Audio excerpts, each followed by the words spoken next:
Finance management, वित्तीय management के बारे में, पैसों की मैनेजमेंट का भी एक सब्जेक्ट है जिसके ऊपर बात करना ज़रूरी है। ये मेरा सब्जेक्ट नहीं है, मैं इसका एक्सपर्ट नहीं हूँ, लेकिन किसी भी बिज़नेस ओनर को, मैनेजर को, सीईओ को, एमबीए को ये जानना ज़रूरी है, मैनेजमेंट प्रोफेशनल को।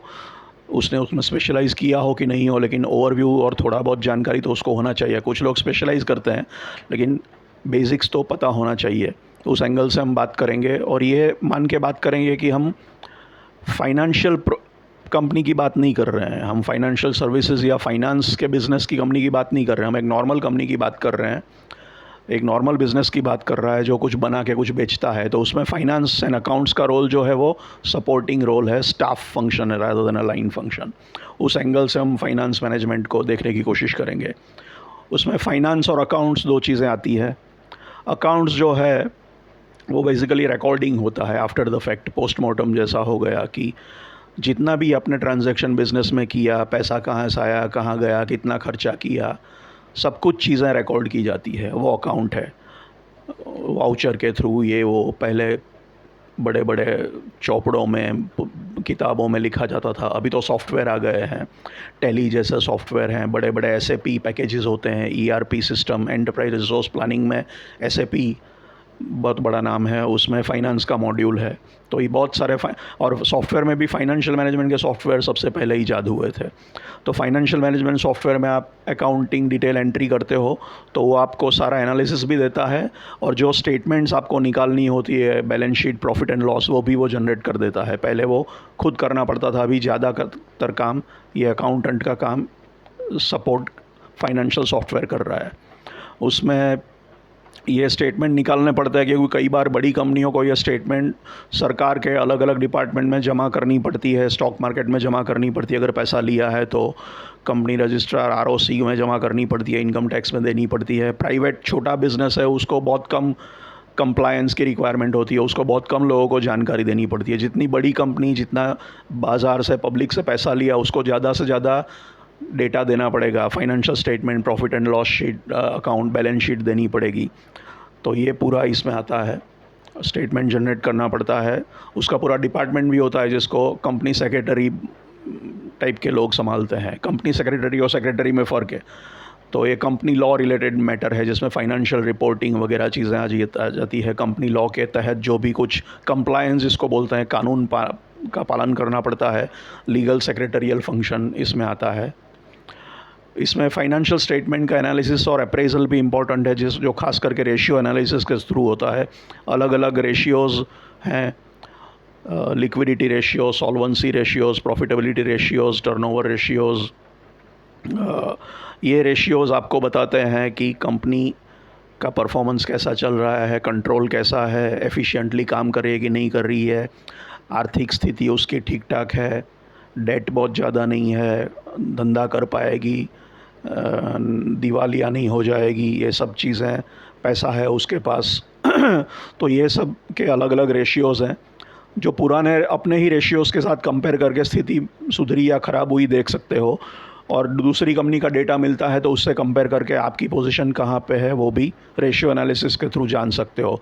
तो कंपनी की परफॉर्मेंस, कंपनी का इन्वेंट्री कंट्रोल कैसा है, कंट्रोल कैसा है, एफिशिएंसी कैसी है, प्रॉफिटेबिलिटी कैसी है, परफॉर्मेंस कैसा है, उसमें फाइनेंशियल रेशियोज़ काफ़ी इम्पोर्टेंट काम करता है, जो बैलेंस शीट और प्रॉफिट एंड लॉस अकाउंट्स वगैरह का डेटा को एनालाइज कर के लिए उपयोग करने में उपयोग किया जाता है रेशियो एनालिसिस।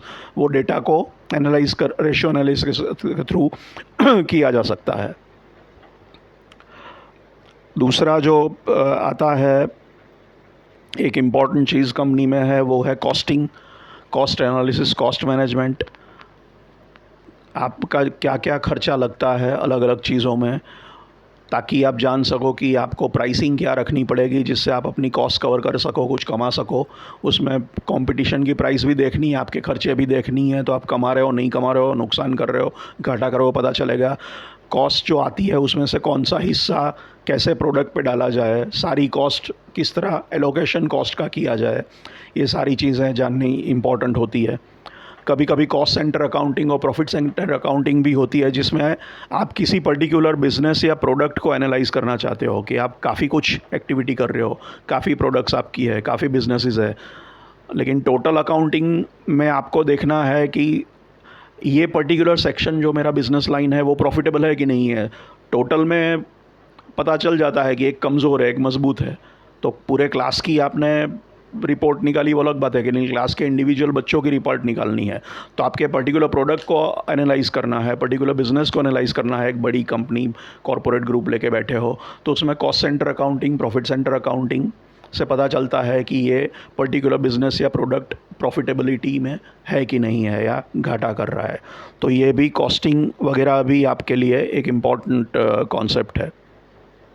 फाइनेंस जो है वो उसका मेजर काम है फाइनेंस का पैसा लाना, कैपिटल स्ट्रक्चर डिसाइड करना पहले तो कि कंपनी को पैसा चाहिए कंपना काम करने के लिए, तो कहाँ से लाएगी, कितना डेट होगा, मतलब ऋण होगा, कितना इक्विटी होगा, पर प्रमोटर कितना पैसा डालेंगे, स्टॉक मार्केट में से नहीं लेंगे, प्राइवेट इक्विटी से लेंगे, वेंचर कैपिटल से लेंगे, डिपॉजिट लेंगे, क्या करेंगे। अलग अलग सोर्सेज हैं पैसे के, कोई शॉर्ट टर्म पैसा भी चाहिए और लॉन्ग टर्म के लिए भी पैसा चाहिए, तो कहाँ से कितना पैसा लाया जाए वो डिसाइड करना। और कॉस्ट ऑफ कैपिटल कंट्रोल करना, पैसे का भी कॉस्ट है, बैंक में से लोन दिया तो इंटरेस्ट देना पड़ता है, तो वो कॉस्ट है कैपिटल का। कैपिटल मतलब पूंजी। तो ये कॉस्ट ऑफ कैपिटल कंट्रोल करके, कम रख के, जल्दी ज़रूरत के हिसाब से पैसा रेज़ करना फाइनेंस डिपार्टमेंट का काम है, फाइनेंशियल मेजर काम है फाइनेंस का। फिर वो पैसा एलोकेट करना बिज़नेस के अलग अलग काम के लिए, और मिस एलोकेट ना हो उसको कंट्रोल करना कि भाई लॉन्ग टर्म काम, प्रोजेक्ट का पैसा लॉन्ग टर्म में ही जाए, शॉर्ट टर्म में यूज़ ना हो जाए। शॉर्ट टर्म लोन जो है वो लॉन्ग टर्म प्रोजेक्ट में चली ना जाए, तो उसको ढंग से एलोकेट करके उस पर कंट्रोल करना, ये चीज़ फाइनेंस का है, इम्पॉर्टेंट काम है।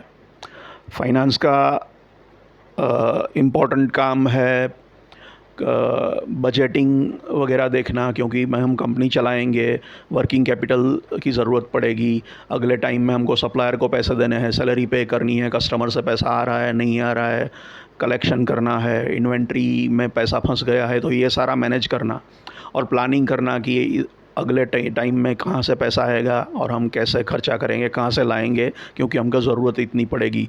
तो ये पूरा बजटिंग और कंट्रोल, मैनेजमेंट कंट्रोल सिस्टम, उसमें कॉस्ट कंट्रोल पार्ट और वो भी आ जाएगा।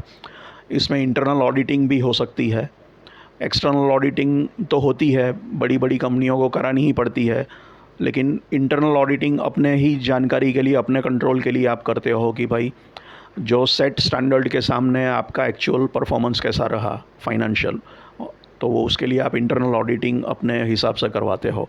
तो ये सारा मैनेजमेंट कंट्रोल सिस्टम में आ जाएगा। दूसरा फाइनेंस का एक मेजर रोल है, वैल्यूएशन रिलेटेड काम है। कभी कंपनियां खरीदनी है, कंपनियां बेचनी है, कंपनी का हिस्सा बेचना है, कंपनी का हिस्सा खरीदना है, तो कैसे उसका वैल्यू निकाला जाए, अपना वैल्यू या दूसरे का वैल्यू। उसमें स्टॉक मार्केट वैल्यूएशन से लेके स्टॉक कितना है, शेयर का भाव कितना है, एसेट्स कितना है, वो भी देखना पड़ता है। फाइनेंस में कभी कभी ट्रेजरी मैनेजमेंट एस्पेक्ट्स आते हैं कि आपने बिज़नेस ऑपरेशंस में प्रॉफिट किया, सब कुछ करने के बाद पैसा बचा, अब वो पैसे का क्या करें, वो पैसा सेविंग्स जैसा हो गया, रिटेन्ड अर्निंग्स या रिजर्व्स एंड सरप्लस हो गया, तो वो पैसा खाली पड़ा रहे, उससे बेटर है उसको कहीं इन्वेस्ट किया जाए। तो कहाँ इन्वेस्ट करें, शॉर्ट टर्म में, लॉन्ग टर्म में, कहाँ उसको पार्क करे उस पैसे को। तो एडिशनल जो जनरेट हुई, जहाँ पे आपको शायद डिविडेंड नहीं दे रहे हो या डिस्ट्रीब्यूट नहीं करना इमीडिएटली उस पैसे को, तो उसको फालतू पड़ा ना रहे, उस पर भी कुछ रिटर्न मिले, उसके लिए आप कोशिश करते हो। वो ट्रेजरी मैनेजमेंट का फंक्शन हो गया।